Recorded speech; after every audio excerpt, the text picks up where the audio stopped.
تانه تاسو کوم ورځ کې د څومره د قران تلاوت کړی دی تانه تاسو کوم ته څومره ذکر کې الله څومره یادې تانه تاسو کوم مسجد کې د څومره وخت تیریږي بازار کې د څومره وخت تیریږي د خپل بچو سره د څومره وخت تیریږي په دکان کې د څومره وخت تیریږي په لهو لعب کې د څومره وخت تیریږي په انټرنیټ کې د څونه زمانه تیریږي ټیک ټاک کې د څونه وخت تیر ک موبایل ته د څونه وخت تیر ک د قران سره د څومره وخت تیر ک مرکز ته سټم کې تله دانشتا فقط که زموستا وابستگی دا ترا شکینا مونږ الله والو سره کینا دیستا روحانی مسائل حل کړي دیستا روح چې کوم دی د الله سره وابسته کوي الله دې معافي وکړي مونږ تاسو کو وګورو علماء کرام فرمای اکثر د انسان اشکال له خبرې لرادم چې الله اول روح پیدا کړی دی که جسم پیدا کړی دی او په انسان کې اصل جسم دی که روح دی دا مونږ چاته پته هم نشته چې الله روح پیدا کړی دی اول که جسم پیدا کړی دی او بله خبره په بدن کې په انسان په باډی کې د انسان دا باډي اصل شی دی که د انسان روح اصل شی دی دا مونږ ته پته نه لګي نو د ټولو نه مخکې الله که څومره احادیث وګورې د احادیثو په کتبو کې تا ته میلاویږي چې د ټولو نه مخکې الله روح په عالم ارواح کې پیدا کړی دی روحونه الله پیدا کړي او په انسان کې اصل شیم چې کوم دی دا د انسان باډي نه ده دا باډي خو د انسان د روح غلام دی چې روح چته غواړي باډي وسره منډه وي گویا باډي د روح د پاره پای دی پای څنګه چې گاډي بغیر پایونه چلیږي داسې دا روح بغیر جسم نه چلیږي ماوي اصل په انسان کې د انسان روح دی لیکن که موته وګورو مونږ زیاته منډه د جسم د پاره وخو د روح د پاره موته چته منډه نه دولې چې زما روح ته قوت څنګه ملاویږي زما روح به الله سره څنګه په رابطه کیږي زما روح کې به طاقت څنګه پیدا کیږي فقط که زه د تسکین او لذت دپاره ګرځم ما ووې په دنیا کې انسان صرف د جسم د لذت او د سکون دپاره ګرځي د ما محترم د روح دپاره څوک منډه نه وي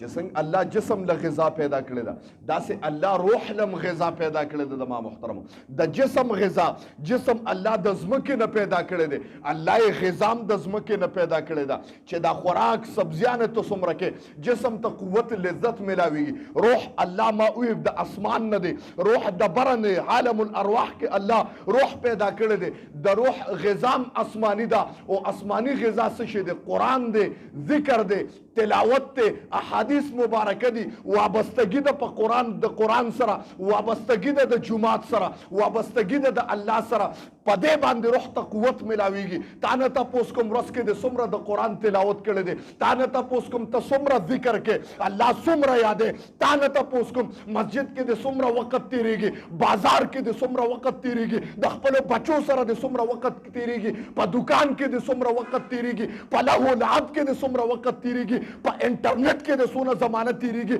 ټیک ټاک کې د څونه وخت تیر ک موبایل ته د څونه وخت تیر ک د قران سره د څومره وخت تیر ک مرکز ته سټم کې تله دانشتا فقط که زموستا وابستگی دا په دنیا کې د دنیا سره د ما محترم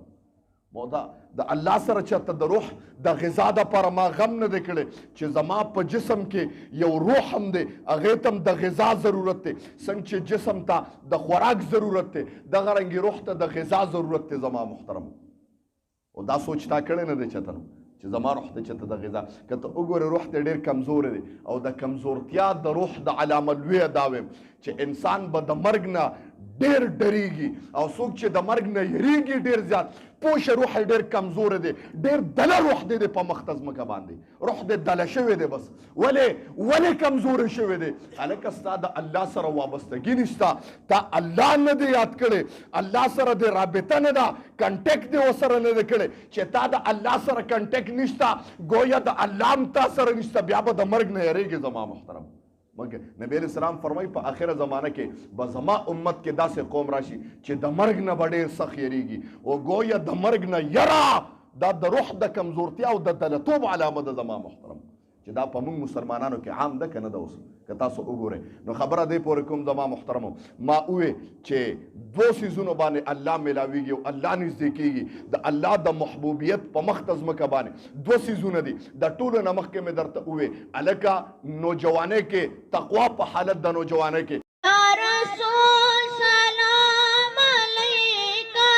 या हबीब सलाम अलैका सलाम